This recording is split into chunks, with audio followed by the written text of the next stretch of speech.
17वीं सदी में छत्रपति शिवाजी महाराज ने मराठा स्वराज्य की स्थापना की थी, जो एक समावेशी और शक्तिशाली साम्राज्य था। शिवाजी महाराज और उनके बेटे संभाजी के समय मराठा सेना में सभी समुदाय के लोग जैसे मराठा, कुनबी, महार और अन्य जाति के लोग साथ मिलकर लड़ाइयां लड़ते थे। उनके शासनकाल में महार समुदाय के सैनिक अपनी वीरता के लिए प्रसिद्ध थे और आगे चलकर भी महारों ने कई लड़ाइयां लड़ी। उन्होंने 1761 की पानीपत की तीसरी लड़ाई में भी हिस्सा लिया था। लेकिन 18वीं सदी के अंत तक मराठा साम्राज्य की एकता टूटने लगी। पेशवाओं, जो ब्राह्मण थे, उन्होंने उस समय तक मराठा सत्ता हथिया ली थी और मराठा सरदारों सिंधिया, होलकर, भोसले, गायकवाड़ के बीच आपसी मतभेद बढ़ गए थे। बाजीराव द्वितीय, जो 1796 से पेशवा थे, जो एक कमजोर और स्वार्थी शासक थे, उनकी नीतियों ने मराठा साम्राज्य को आर्थिक और सैन्य रूप से कमजोर किया। मराठा सरदारों के बीच एकता की कमी और पेशवाओं की ब्राह्मणवादी नीतियों ने सामाजिक और राजनीतिक तनाव को बढ़ा दिया। बाजीराव द्वितीय के शासनकाल में मनुस्मृति पर आधारित कठोर जातिगत व्यवस्था लागू की गई, जिसमें समाज को सख्ती से ऊंच नीच में बांटा गया। महार, जो दलित समुदाय का हिस्सा थे, उनको अछूत माना जाने लगा था। उनके साथ अमानवीय व्यवहार होता था। पेशवाओं ने महारों को मंदिरों, कुओं और सार्वजनिक स्थानों में प्रवेश की अनुमति पर रोक लगा दी थी। उन्हें बाजारों में सुबह 9 बजे से पहले और दोपहर 3 बजे के बाद ही जाने की इजाजत थी, ताकि उनकी छाया उच्च जातियों पर न पड़े। उस समय महारों को अपनी कमर पर झाड़ू बांधनी पड़ती थी, ताकि उनके पैरों के निशान मिट जाएं। उनके गले में मटका लटकाना पड़ता था, ताकि उनकी थूक से जमीन अपवित्र न हो। शिवाजी महाराज और संभाजी महाराज के समय में जो महार सैनिक मराठा सेना का हिस्सा थे, उन्हें पेशवाओं ने अपनी सेना में शामिल होने से मना कर दिया था। यह महारों के लिए बड़ा अपमान था, क्योंकि सैन्य सेवा उनकी परंपरा और सम्मान का हिस्सा थी। उन्हें अब हर जगह से ठुकराया जा रहा था। पेशवा के शासनकाल में दलितों का जीवन जानवर से भी खराब हो गया था। हर जगह उनका अपमान और तिरस्कार होता था। महारों को केवल निम्न स्तर के काम, जैसे सफाई या मजदूरी, करने की अनुमति थी। उन्हें शिक्षा, संपत्ति या सामाजिक गतिशीलता के अवसरों से वंचित रखा गया। इस क्रूर व्यवहार ने महार समुदाय में गहरा असंतोष पैदा किया। उनके मन में पेशवाओं के खिलाफ गुस्सा और बदले की भावना पनप उठी थी। 18वीं सदी के अंत तक British east India company Bharat में अपनी सत्ता मजबूत कर रही थी। उन्होंने बंगाल में प्लासी 1757 और बक्सर 1764 और दक्षिण भारत मैसूर युद्ध में नियंत्रण हासिल कर लिया था। अब उनका लक्ष्य मराठा साम्राज्य को कमजोर करना था, जो पश्चिमी भारत में उनकी सबसे बड़ी चुनौती था। ब्रिटिश शुरू से ही काफी चालाक थे। उन्होंने फूट डालो और राज करो की नीति अपनाई। उन्होंने दलितों और पेशवाओं के बीच बढ़ रहे मतभेदों का फायदा उठाया और स्थानीय समुदायों, खासकर पेशवाओं से दुखी समुदायों जैसे महारों को अपनी सेना में भर्ती करना शुरू किया। बॉम्बे नेटिव इन्फेंट्री में महार सैनिकों की भर्ती होने लगी। जो सम्मान, वेतन और सैन्य प्रशिक्षण उन्हें पेशवा शासनकाल में नहीं मिल रहा था, वो सभी चीजें अब उन्हें ब्रिटिशों से मिल रही थीं। ब्रिटिश सेना में जातिगत भेदभाव नहीं था, इसलिए महारों को पहली बार वहां समानता का एहसास हुआ। मराठा साम्राज्य के पतन का एक महत्वपूर्ण मोड़ तब आया जब British resident mount Stuart Elphinstone ने पेशवा बाजीराव द्वितीय और गायकवाड़ के बीच राजस्व विवाद में हस्तक्षेप किया। ब्रिटिशों ने बाजीराव को पुणे संधि पर हस्ताक्षर करने के लिए मजबूर किया। इस संधि ने मराठा संघ को औपचारिक रूप से खत्म कर दिया, पेशवा की सैन्य शक्ति को सीमित किया और उन्हें ब्रिटिश संरक्षण स्वीकार करने के लिए बाध्य किया।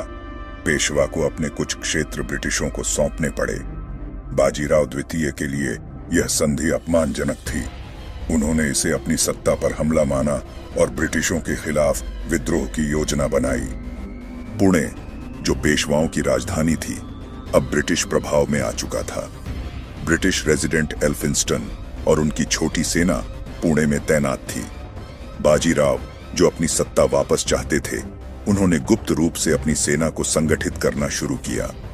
उनकी सेना में अरब, गोसाई और मराठा सैनिक शामिल थे और इसका नेतृत्व उनके विश्वस्त सरदार बापू गोखले, अप्पा देसाई और त्र्यंबकजी डेंगले कर रहे थे। बाजीराव ने ब्रिटिशों के खिलाफ खुला विद्रोह शुरू किया। 5 नवंबर 1817 को उन्होंने पुणे में ब्रिटिश रेजिडेंसी पर हमला किया और उसे जला दिया। इसके जवाब में ब्रिटिश सेना ने खड़की के युद्ध में पेशवा की सेना को हराया। इस हार के बाद बाजीराव को पुणे छोड़कर सतारा की ओर भागना पड़ा। उनकी सेना कमजोर हो चुकी थी, लेकिन उन्होंने हार नहीं मानी। दिसंबर 1817 तक बाजीराव ने अपनी सेना को पुनर्गठित किया, जिसमें 20,000 घुड़सवार और 8,000 पैदल सैनिक थे। उनका लक्ष्य था पुणे पर पुनः कब्जा करना। दिसंबर 1817 के अंत में बाजीराव द्वितीय ने पुणे पर हमले की योजना बनाई।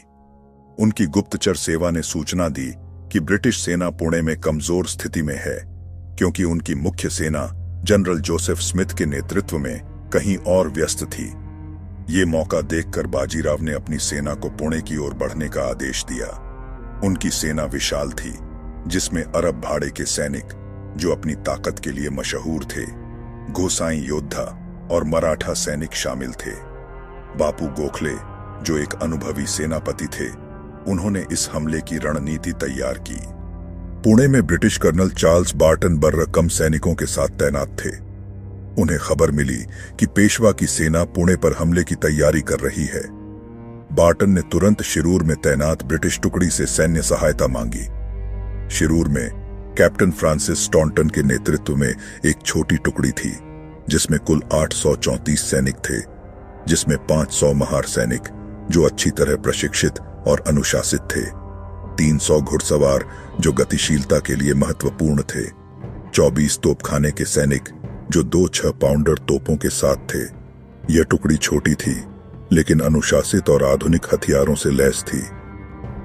महार सैनिकों के लिए यह युद्ध केवल एक सैन्य कर्तव्य नहीं था, उनके लिए यह पेशवाओं के खिलाफ बदला लेने का मौका था, जिन्होंने उन्हें सदियों से अपमानित और दबाया था। ब्रिटिश सेना में उन्हें सम्मान, वेतन और हथियार मिले थे, जो उनके लिए सामाजिक सशक्तिकरण का प्रतीक था।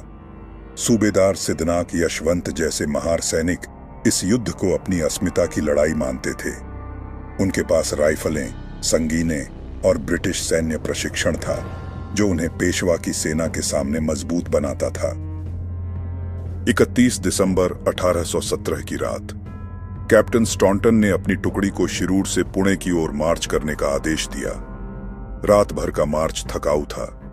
सैनिकों के पास सीमित रसद थी और वे ठंडी रात में खुले मैदानों से गुजर रहे थे। दूसरी ओर पेशवा की गुप्तचर सेवा को खबर मिली कि एक छोटी ब्रिटिश टुकड़ी पुणे की ओर बढ़ रही है। बाजीराव ने इसे आसान शिकार समझा और अपनी सेना का एक हिस्सा, लगभग 2000 सैनिक कोरेगांव भेजा, जहां ब्रिटिश टुकड़ी रास्ते में पड़ाव डालने वाली थी। कोरेगांव भीमा नदी के किनारे बसा एक छोटा सा गांव था। यह पुणे से शिरूर के रास्ते में पड़ता था। गांव में कई मिट्टी और पत्थर के मकान, एक मंदिर और कुछ दीवारें थीं, जो रक्षात्मक स्थिति के लिए उपयुक्त थीं। भीमा नदी पानी का स्रोत थी, जो सैनिकों के लिए महत्वपूर्ण थी। कैप्टन स्टॉन्टन की टुकड़ी 31 दिसंबर 1817 की देर रात कोरेगांव पहुंची। सैनिक थके हुए थे और उनके पास रात भर रुकने और सुबह पुणे की ओर बढ़ने की योजना थी। उसी रात पेशवा की सेना ने भीमा नदी के दूसरी ओर डेरा डाला। उनकी संख्या ब्रिटिश टुकड़ी से कई गुना ज्यादा थी। बापू गोखले ने अपनी सेना को 3 दलों में बांटा। प्रत्येक में 300 से 600 सैनिक थे। उनके पास 2 तोपें थीं और वे सुबह होते ही हमले की योजना बना रहे थे।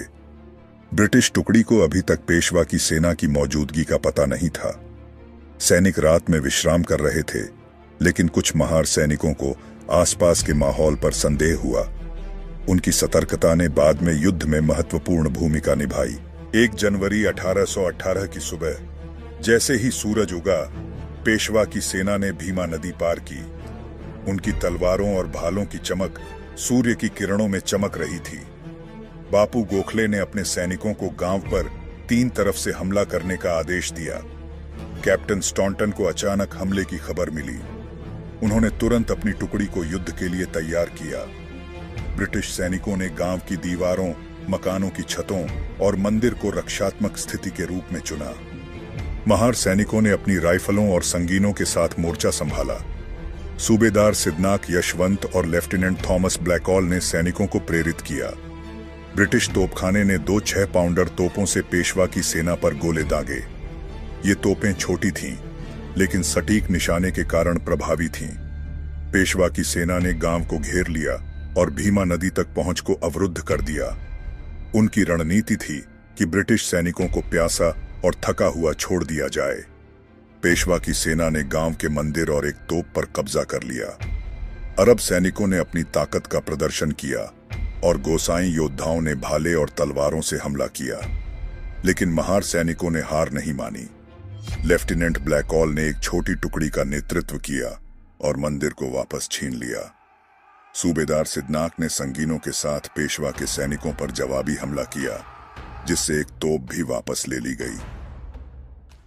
दोपहर तक युद्ध और उग्र हो गया। ब्रिटिश टुकड़ी को पानी की भारी कमी का सामना करना पड़ा, क्योंकि पेशवा की सेना ने नदी तक पहुंच को बंद कर दिया था। कुछ महार सैनिकों ने अपनी जान जोखिम में डालकर नदी से पानी लाने की कोशिश की, लेकिन पेशवा के सैनिकों ने उन्हें मार गिराया। फिर भी अन्य सैनिकों ने हिम्मत नहीं हारी और छोटे छोटे दलों में पानी लाने की कोशिश की।